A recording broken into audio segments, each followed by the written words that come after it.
आज का टॉपिक है स्ट्रीम्स रिवर। इसमें हमने 7 पॉइंट्स को क्लियर किया है।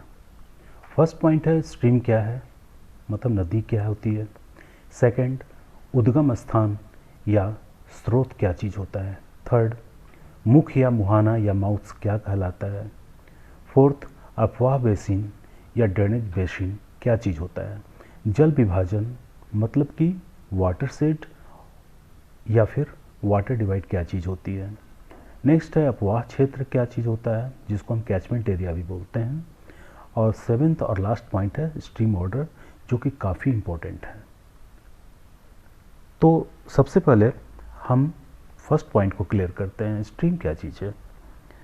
तो वर्षा होने अथवा बर्फ पिघलने से प्राप्त हुआ जल प्राकृतिक ढालों पर संकरी धाराओं के रूप में बहने लगती है। ये धाराएं मिलकर बड़ी हो जाती हैं और नदी का रूप धारण करती हैं। अतः नदी भूतल के जल को सागर या किसी बड़ी झील तक ले जाने का एकमात्र प्राकृतिक साधन है। जिस स्थान पर नदी जन्म लेती है, इसे नदी का उद्गम स्थान या स्रोत कहते हैं। तो ये जो मैंने बोला, इसमें स्ट्रीम भी आपका क्लियर हो रहा है, उद्गम स्थान या स्रोत भी क्लियर हो रहा है। दूसरे शब्दों में हम कह सकते हैं कि streams are running waters that are normally contained in well defined channels. Stream transport water supplied by precipitation, melting ice and snow and groundwater. Clear?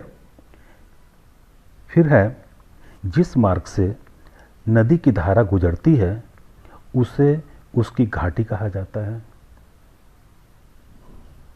नदी घाटी के विकास में जब सहायक नदियां मुख्य नदी से आकर मिलती है तो एक पूरे अपवाह बेसिन मतलब ड्रेनेज बेसिन का उत्पत्ति होता है, या वो ड्रेनेज बेसिन कहलाता है। दो अपवाह बेसिन के बीच के उच्च भाग को जल विभाजन कहते हैं, या वाटर सेट और वाटर डिवाइड बोलते हैं। दो अपवाह बेसिन के बीच के उच्च भाग को क्या बोलते हैं? Water divide. भारत में पश्चिमी घाट की पर्वत श्रेणियाँ एक जल विभाजक का काम करती है, क्योंकि इसके पूर्व में बहने वाली नदियाँ बंगाल की खाड़ी में गिरती है, जबकि इसके पश्चिम में बहने वाली नदियाँ अरब सागर में गिरती हैं। वह सारा क्षेत्र जिसमें से होकर नदी बहती है और जल ग्रहण करती है, नदी का अपवाह क्षेत्र या कैचमेंट एरिया कहलाता है। कैचमेंट एरिया या अपवाह क्षेत्र कहलाता है। अब है next topic stream order. Stream order को समझने के लिए मैं आपको एक पिक्चर दिखलाता हूँ, इसको आप समझने की कोशिश कीजिए। देखिए ये क्या है, जो मैंने राउंड राउंड खींचा है, ये आउटर पॉइंट है रिवर का। मतलब हम ये कह सकते हैं कि रिवर यहाँ से निकल रही है। जब ये छोटी सी रिवर निकल रही है तो इसको हम फर्स्ट ऑर्डर रिवर कहते हैं, जो अलग अलग सोर्स से निकल रही है। लेकिन ये दोनों रिवर जहाँ पर मिल रही है उसको हम इनर पॉइंट बोलते हैं। जो देखिए हमने राउंड में डाला है, ब्लैक पॉइंटेड एरिया है, ये इनर पॉइंट है, ये सेकंड ऑर्डर कहा जाता है।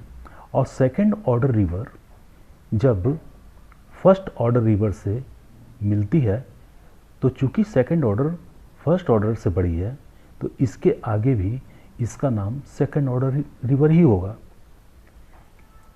लेकिन अब देखिए वही चीज़ यहाँ पर है कि एक छोटी रिवर मेन स्ट्रीम में आकर मिल रही है, ये आउटर पॉइंट है, फर्स्ट ऑर्डर रिवर है, ये भी फर्स्ट ऑर्डर रिवर है।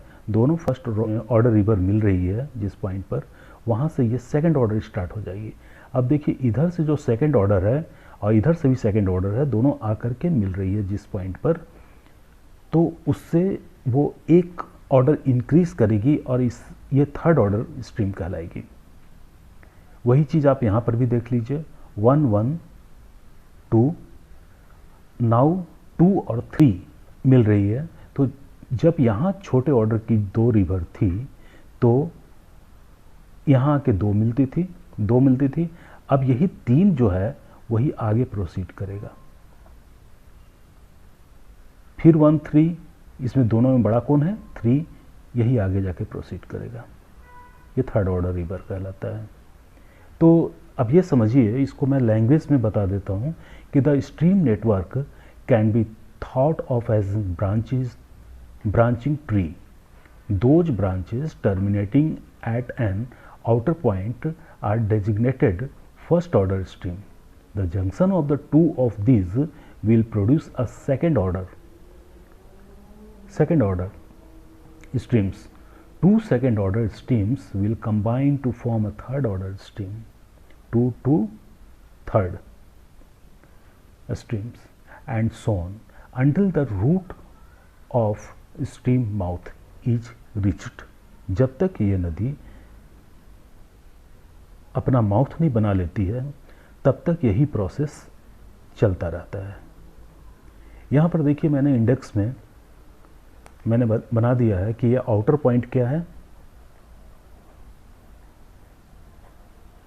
और ये इनर पॉइंट क्या है। आप समझ गए होंगे।